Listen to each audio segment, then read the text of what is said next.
meant for such a time. I'm your host, Kelly Drewley. News anchors lead the nation in a unique way.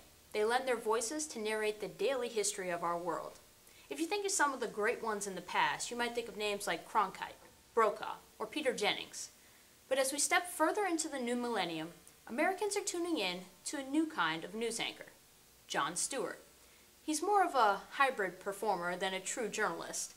Stewart is a comedian slash host slash actor slash anchorman, and he does it all from the comfort of his fake news desk as host of The Daily Show. For nearly 10 years, Jon Stewart has shepherded The Daily Show, presenting incisive political commentary to an ever-expanding audience. Where the mainstream media's job is to report the day-to-day news while maintaining an air of impartiality, The Daily Show and Jon Stewart are unencumbered by such restraints. The show has free rein to add its own perspective, offering commentary and tongue-in-cheek invective.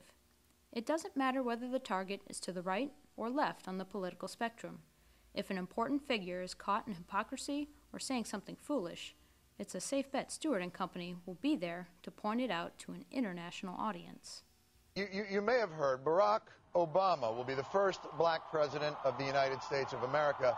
Sorry, Nixon, releasing one self-produced rap album doesn't make you black.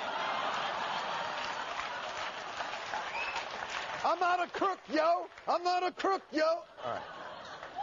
Obama's also the first Democrat to receive more than 50% of the vote since Jimmy Carter, the first senator to be elected to the White House since John F. Kennedy, the first Muslim to be...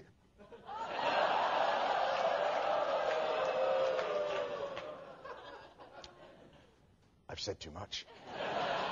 In 1984, John Leibowitz graduated with a degree in psychology and moved back to New Jersey. He began working a variety of different jobs, including being a number cruncher for the New Jersey Department of Health and a puppet master. He was also a busboy at a restaurant. But none of these satisfied his natural desire for comedy. In 1986, he moved to New York City to give the comedy club circuit a real try. It wasn't until a year later that he worked up the nerve to get up on stage at the Bitter End in Greenwich Village. He only made it through 2 minutes of material before being booed off stage. But he knew deep down that comedy was his niche. He began to go by his first and middle name, Jon Stewart, and eventually he landed a regular gig at the Comedy Cellar. His comic influences of Woody Allen, Lenny Bruce, Steve Martin, and George Carlin were all infused into his act. There's no reason for it. And you know what? I'm a Jewish guy. I've been to Israel. I'm really glad it's there. But I'll tell you what, there will never be peace there. Those are religious wars. Too many people have too many claims on too small a piece of land. Every major religion began in Israel. Christianity, Judaism, and Islam all began in Israel.